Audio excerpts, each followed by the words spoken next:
गमती जमती ऐकतो मी. आणि त्यांच्या सभेमध्ये तर ते खोटं बोलण्याची स्पर्धा होती. मला अनेकांचे फोन आले, काय 101 बडकर एक थापा मारत होते. मी मागही सांगितलं होतं, जर स्पर्धा लागली तर या तालुक्यातला हा माझी लोकप्रतिनिधी या देशात नव्हे जगात पहिला आल्याशिवाय राहणार नाही. किती तुम्ही थापा मारता म्हणे, माझी इस्टेट आता मुलाला फक्त एक 20 एकर. तुमची होती किती, झाली किती, ही आधी हिशोब द्या ना. कशामुळे झाले?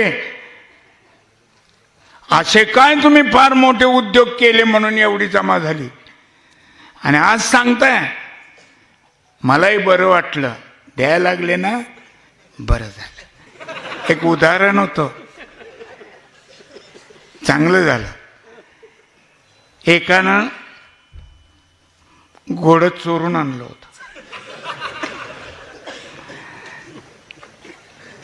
बरेच जण विचारतात, चांगलं आहे कुठनं आणलंय, केवढ्याला घेतलंय, चांगलं आहे कुठनं आणलंय, केवढ्याला घेतलंय, असं म्हणत म्हणत त्यांनी ते दुसऱ्या आठवड्यात बाजारात नेलं की आता ठेवण्यापेक्षा सांभाळण्यापेक्षा विकलेलं बरं.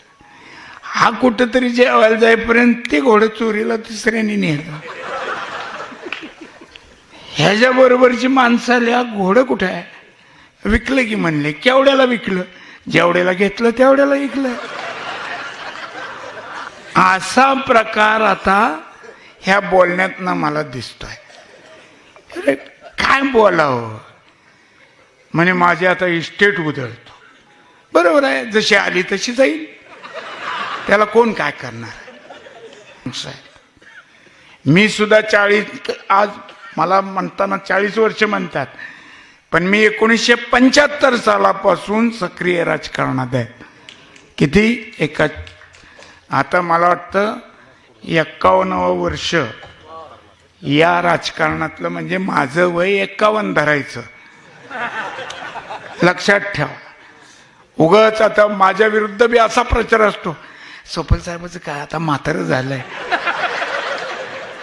अरे अजूनही मी तुम्हाला म्हणणाऱ्याला चालायला ऐकणार नाही बाळांनो.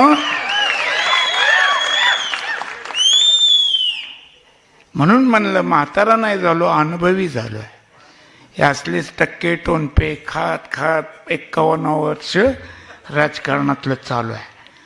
आणि हा 51 वर्षाचा अनुभव हा या पुढच्या पिढीसाठी उपयोगी ठरावा, हीच माझी धडपड असते. बाकी मला काही मिळवायचं. अरे सर्वसामान्य तरुण, कुठलीही राजकीय पार्श्वभूमी नसलेल्या घरातून मी आलो. मला तुम्ही 7 वेळा निवडून दिलेलं आहे, 2 वेळा पाडलेलं पण आहे. म्हणजे काय ते सांगाल का अर्थ? त्या पाडलेल्या ह्याच्यातनं धडा घेऊन परत मी धडाडीनं काम केलेलं आहे, म्हणून परत मला निवडून दिलेलं आहे. मग मी जर 40 वर्षात काहीच केलं नसतं तर लोकांनी मला एवढ्या वेळा निवडून दिलं असतं का? हा साधा प्रश्न त्या लहान बाळांना माझा आहे.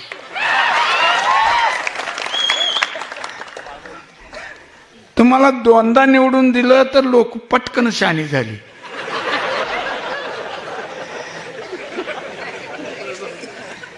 खरंच आहे. लोकांना मूर्ख समजणारा महामूर्ख असतो, हे गणित लक्षात ठेवलं पाहिजे प्रत्येक राजकारणातल्या माणसाने. लोकांमध्ये जे शहाणपण आहे, बऱ्याच वक्त्यांना वाटतं की मी बोलतोय ते काय त्यांना मला जे कळतं ते त्यांना कळत नाही. पण वक्त्यांनी पण लक्षात ठेवलं पाहिजे की ऐकणारे हे बोलणाऱ्यापेक्षा हुशार असते. ती कोणाचं किती ऐकावं आणि कुठं सोडून द्यावं हे न बोलता त्यांना कळतं. आणि अशी माझी बार्शी तालुक्यातली जनता आहे. ती इतके दिवस सांगत होते, ह्यांना कोणी दारात उभं करत नाही, यांना कोणी आत घेत नाही, कोणत्या डब्यात बसू म्हणता. शेवटी बोलताना त्यांनी फार माझ्याबद्दल चांगलं बोलावं अशी माझी बी अपेक्षा नाही, कारण अपेक्षा चांगल्या माणसाकडनं करायची असते. त्यामुळं मी कोणत्याही डब्यात बसू शकतो आणि तुम्हाला डब्यात घालू शकतो, एवढं लक्षात ठेवा. त्यामुळं माझ्या नादी लागू नका. मी आदरणीय पवार साहेबाच्या तालमीतला पठ्ठा आहे. त्यामुळे एवढंच फक्त सांगायचं, जास्त काही बोलून उगत तोंडाची वाफ बी दवडणं चांगलं नाही. आणि तुम्ही